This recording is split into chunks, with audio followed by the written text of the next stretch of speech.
up in Boulder, the idea that the Buffaloes are trying to sort of microwave an offensive line, expected to have 5 new starters, including, worth noting, about Deion Sanders recruiting Jordan Seaton, the top tackle in his class out of the IMG Academy in Florida. Seaton expected to start at left tackle, as you pointed out. That's not impossible. Georgia did that with a freshman as well.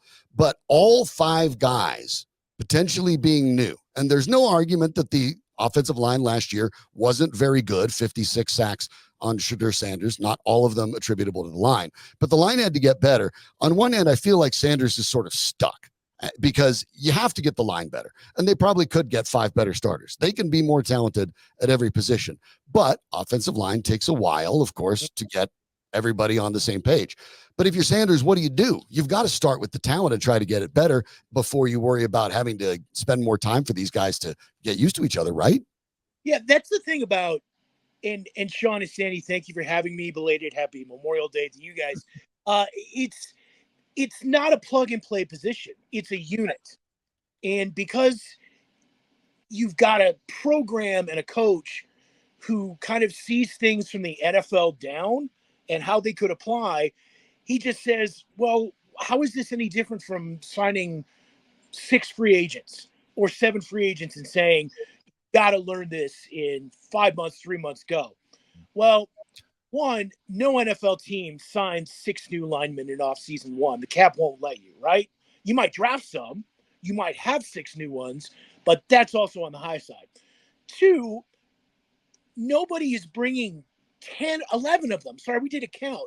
11 guys are in that offensive line room that weren't there last year. And I think only 2, I think it's Tyler Brown and our guy from Cherry Creek, Hank Zelinskas, I think are the only material from that room. I can't think. I've covered college football longer than I care to admit, but we're going on 3 decades, right? I can't think of an offensive line room that changed 92% in one summer and then said, go, we're going to make this work. I mean, that's just the one position, maybe D-line too, the interior D-line, where you just don't do that free agency style, or rather, historically, you haven't done that. And a lot of experts are very dubious of all the dubious, and there are many levels of dubious with CU and Deion Sanders.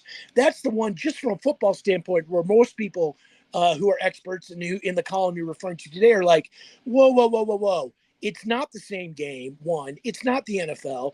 And nobody changes 90% of their room in a season and expects they're going to get guaranteed better results, even if your results were terrible. It's a developmental position at a program with a coach who doesn't care about development. And that's going to be a very fascinating follow among many of the fascinating follows with Deion in year 2.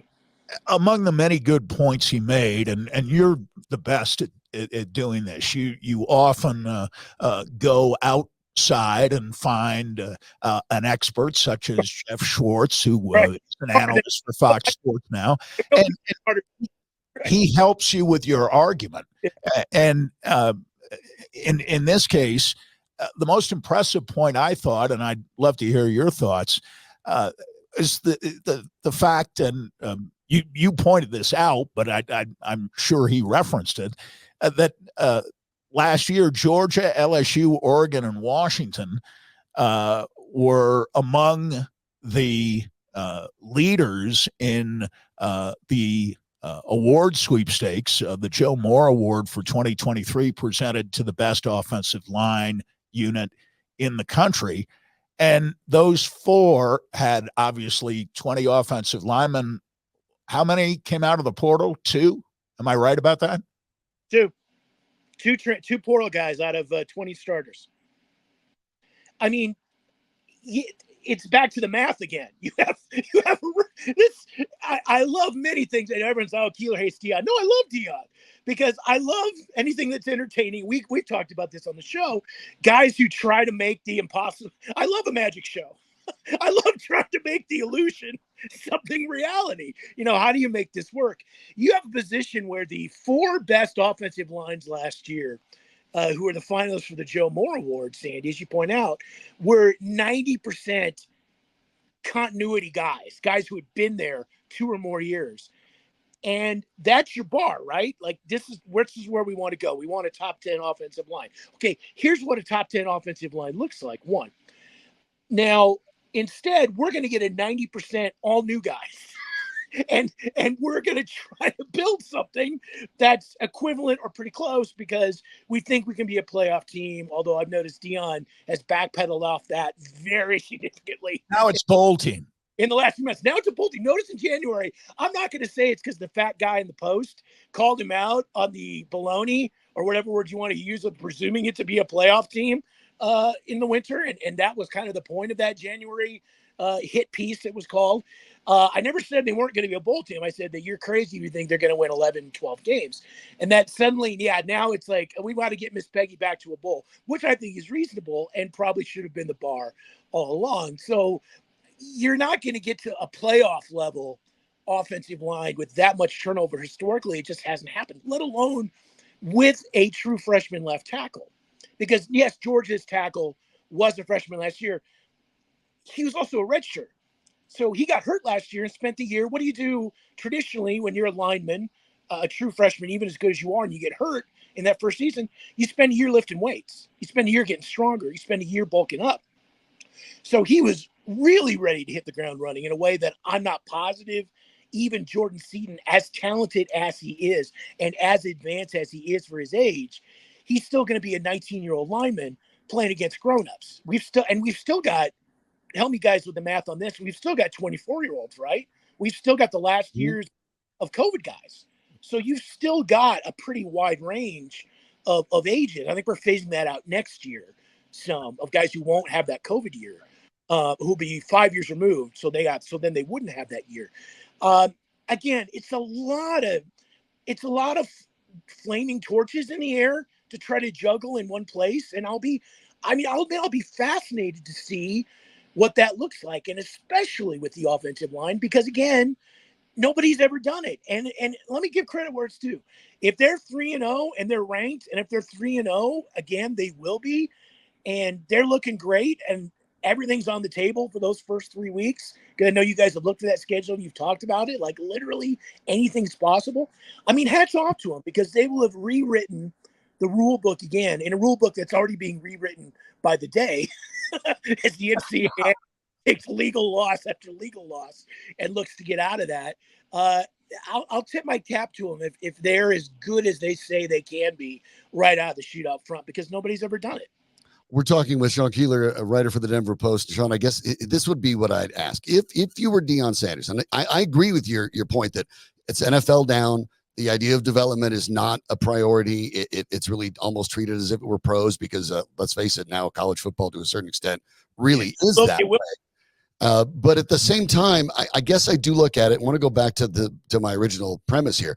If you're Deion Sanders, if you were running it, what would you do? Would you have kept as many of the players as you could on a subpar offensive line because you can develop them together? Or would you be better off bringing in more talent and hoping that they continue to gel? Because I think when we look at those great programs, yes, they recruit and they bring them in, but they have time because they get redshirted or because they don't have to step in because the offensive lines are better. So I get when you're a top 25 program regularly, you can keep recruiting offensive line and you can roll them. So when the seniors leave, the next guys are ready to go. But you have to start somewhere, right? I mean, what else should Deion Sanders have done except try to drastically improve the talent as quickly as possible? No, he didn't necessarily have to do it as quickly as possible. That timetable is his because A, he's not patient, and B, all these kids are going to be done playing after this year. And so everything has been pointed towards the fall of 2024 anyway, including whether or not he stays past that. It's all about this season. Everything was piled into that one.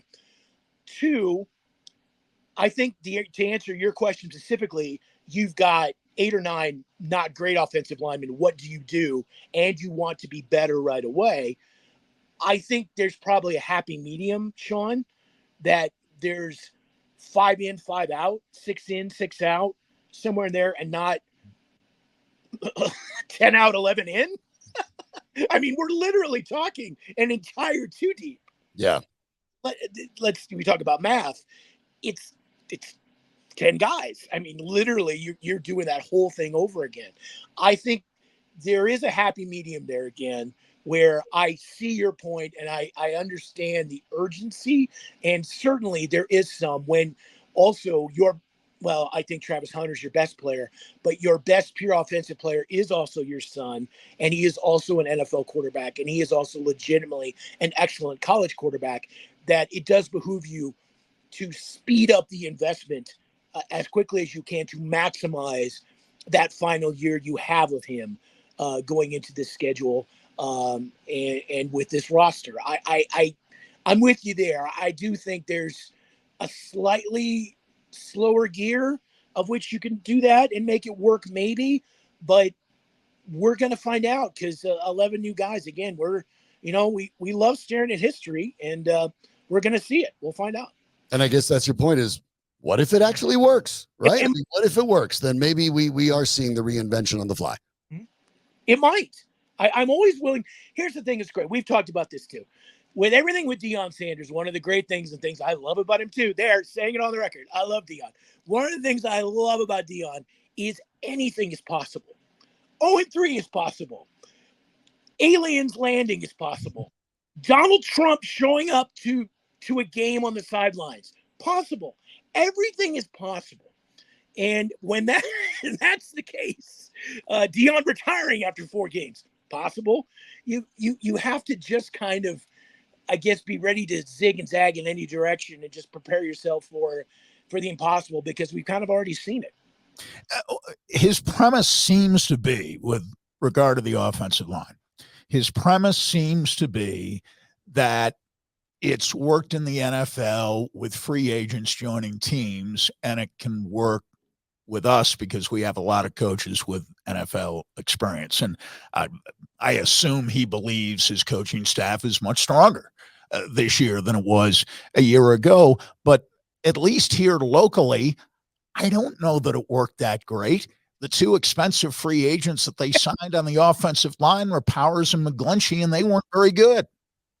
They weren't. And that's been pointed out to Prime. And then he reminds us that Sean Payton is the second smartest football person in this town after him. Hey, but that's not an answer. Yeah. That's not a response. Is he saying Powers and McGlinchey were good and we just didn't see it? They weren't good. He often says we're talking about because we're not at practice, which, by the way, he has closed. So there's a reason we're not at practice. But no, there are degrees to your point, and it is not an absolute. It's very much a shades of gray debate. Yeah, wins and losses are black and white, but getting you there's a lot of lanes in the middle to kind of get you to that point. So I think it's very easy for him to say, we're either all in or we're all out with this. And again, credit to him. He's never wavered from what his intentions are, even if the results are all over the place. But I'm going to backtrack to something you mentioned right there at the start of your statement. And that is, he's also acting under the presumption that his coaching staff is better. I don't think it is. And I want to see that on the field before I believe that. What he does is he has as a group, it's more loyal. It's more attuned to him. It's more attuned to the needs of his sons. It's more attuned to the needs of his chosen ones in that locker room, that the 10 to 12 guys that right. He can name, that he doesn't know. But is Pat Shurmur a better college offensive play caller than Sean Lewis? No. You will not convince me of that. And they're going to have to be a playoff team to convince me of that. And some of that is of the respect I have for Sean Lewis and what he did prior to coming to CU, which felt like a step down for him, which is why it felt like such a good hire.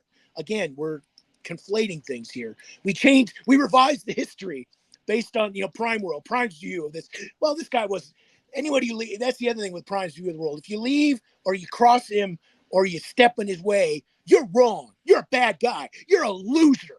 You're a loser. Yeah, I wasn't 4-8, buddy. I think that argument doesn't hold water until you've got it on the scoreboard. 1, 2, you've got a defensive coordinator who's never been a coordinator in his life. He's been a very good position coach. He has an excellent NFL, there's those 3 letters, reputation, but he's never called a D. He's never called a D in a rivalry game or in the Big 12. You have a lot of unknowns there. So I'm not wholly convinced that it's a better coaching staff, either from a strategic standpoint and from a game day management standpoint. So by golly, your talent, which is Deion's MO anyway, better be that much better. Your Jimmys and Joes and what you've got on the field for those X's and O's to not matter. And they are absolutely banking on that, which goes back to the offensive line thing, which is why did they go for overkill and just completely overhaul the room? Because they also learned how bad their depth was, and that getting 3 or 4 good guys at a position and then kind of backfilling it with, FCS guys or group of 5 guys was not that dissimilar from what Carl Durrell ball was. And the results, therefore, looked very familiar on the scoreboard. So now let's just see how many, if we get 4-star backups, regardless of where they played at their Power 5 stops, maybe that'll solve that and we'll get it squared away. So there is a method to the madness. I just don't know how mad it really is yet. And we're all about to find out.